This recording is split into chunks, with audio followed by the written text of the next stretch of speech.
Yo, it's your boy Yidge5 Gaming coming at you with another Advanced Warfare episode. This is Day in the Life of a Call of Duty Gamer Part 4, and I'm going to change things up a little bit this episode. My last 3 episodes, I kind of talk about like the future of my channel, and then get right into explaining the gameplay, simple commentary stuff. I'm going to change it up a little bit today. I'm going to talk about, real world problems, stuff like that.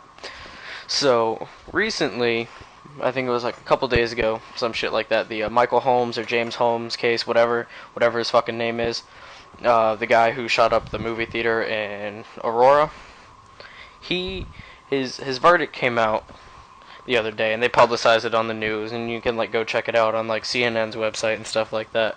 But he was sentenced to life in prison without the possibility of parole.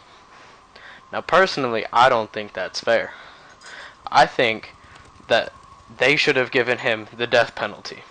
But here's why they didn't give him the death penalty. They were not able to give it to him because he had proven to be mentally unstable or insane or whatever the politically correct term is for it. But, it's people like that who have to be politically correct who make who make this unfair for people. I mean, if you think about it, yeah, giving him life from his family's perspective, if he got life, that's better for the family and stuff like that, because, their loved one isn't dead because he went and fucking murdered a bunch of people and wounded a bunch of people just trying to watch a movie. But, as a logical sense of things, you would think that he would be sentenced to death, but they're not doing that because he's insane, which I think is wrong. One, he's a danger to himself, obviously, because he got himself thrown in prison, and 2, he's a danger to everybody else because he just went and murdered 8 people and wounded everybody else who was at the movie theater. Somebody like that should not be able to live anymore. If you harm another human being or multiple human beings to the point where that human being is no longer alive, why are you even on this planet? Granted, yeah, people do it all the time and get a lot cheaper sentences and stuff like that. You murder one person, 25 years to life, you might get out early because of good behavior and some fines and shit. But 7 people, and then I think the news article I was reading said he wounded 70 or some crazy fucking number like that. I was like, what kind of person has the mental audacity to just walk into a movie theater, guns blazing, and just fucking start shooting a bunch of people that he has no problems with? I could maybe see if his childhood bully was there and he was like, oh fuck, that guy used to throw my underwear over my head every day in fucking middle school and kindergarten, and fucking I've known him for my entire life and he's been nothing but a prick. Yeah, I can see why you might want to shoot him. You were bullied by him your whole life. But it's just not something you do. You don't just go shoot a bunch of fucking people for no reason. And yeah, he is insane. He probably didn't know what he was doing. He probably fucking just thought, oh hey, this would be a good, funny idea. Let's go do this. And then he probably realized what he did afterwards. But just why wouldn't you sentence somebody like that to death?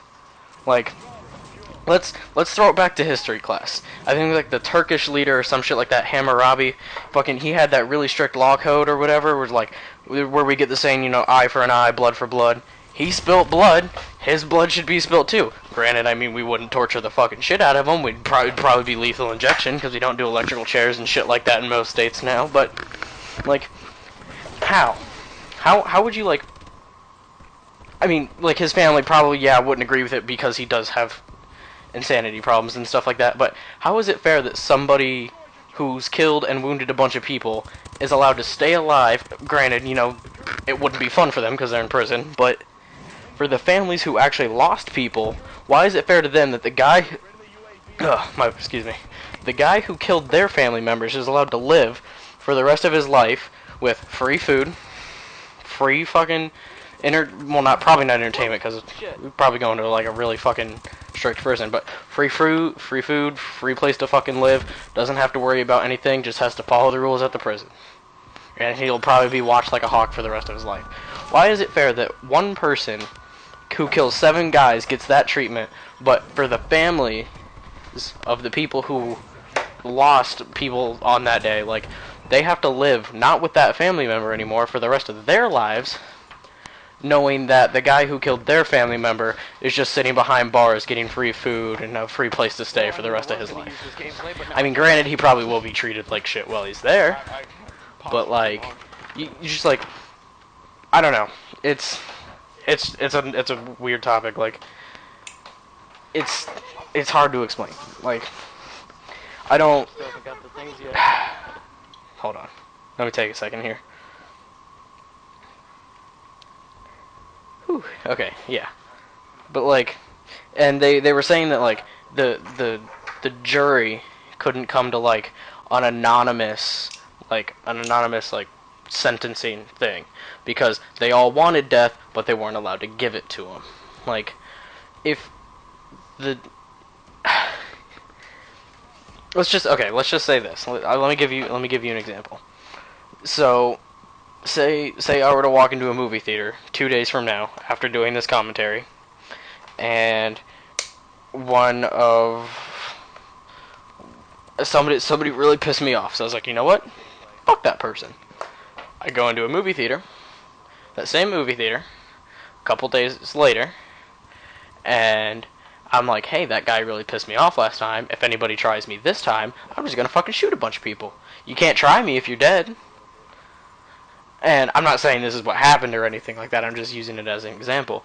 And I go in there, and I'm trying to get to my seat, and I got my popcorn and my gun and my drink, and I just want to go and watch a movie. And then some guy's like, hey, douchebag, sit down, while I'm trying to get to my seat. Well, you tried me. I just pop a cap. Everybody starts running and flipping out. Well, fuck. I just made a really stupid decision, so let's make even more stupid decisions until my mag is empty. Like, at that point in time, like, a person like that, not saying, like, that's what happened, but still, a person like that with that kind of, like, mental, like, thought process of, oh, let me go and kill a bunch of fucking people for no reason. Like, that's completely wrong. Like, why would you keep somebody alive like that?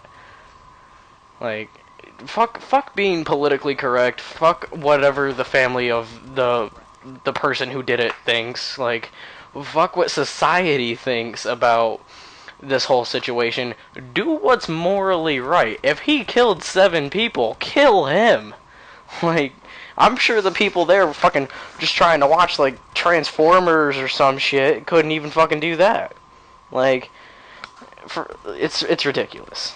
Like, that's just about all I have to say for that topic. It's touchy, it's irritating, and then because people go off and do like this, anti-gun people, they go and they're like, oh yeah, this is why we shouldn't have guns, because if we didn't have guns, it'd be so much easier or it'd be so much harder for the criminals to get a hold of the guns, and then, you know, crime rate would go down. Crime rate would not go down. Crime rate would spike up because of the amount of people trying to obtain guns illegally so they could protect themselves from the people who do have them. I'm pretty sure if everybody in that movie theater at that moment in time had a gun when he started firing shots, they would have fired shots back at him, less people would have died. It is a lot harder for somebody to kill you. It is a lot harder for one person to kill 70 people that are trying to kill him too. If he went into that movie theater knowing that everybody had a gun, he probably wouldn't have went in that movie theater.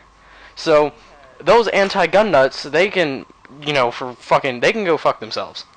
Guns are important to, like, survival and, like, fucking, well, no, I shouldn't say survival because we're not in an apocalyptic situation, but, like, just to protect yourself.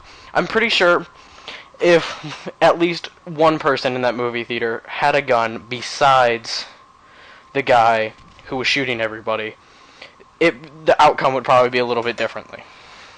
But I think gun control is wrong. Like, we shouldn't be limited on how many guns we can have, or we shouldn't have people protesting against the use of guns or civilians having guns.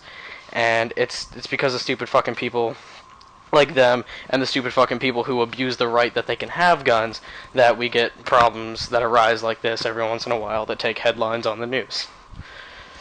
But coming to the end of the video, I'd just like to thank you guys for sitting through the whole fucking 9-minute, 10-minute rant about fucking Jason Holmes or whatever the fuck his name is.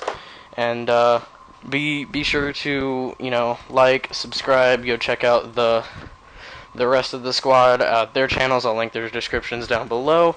I do believe I went like 41-7. This gameplay did alright. If you like the gameplay, give it a thumbs up, give me a subscribe, you know, it really helps out, and I will see you guys on the next episode of Day in the Life of a Call of Duty Gamer, episode number 5.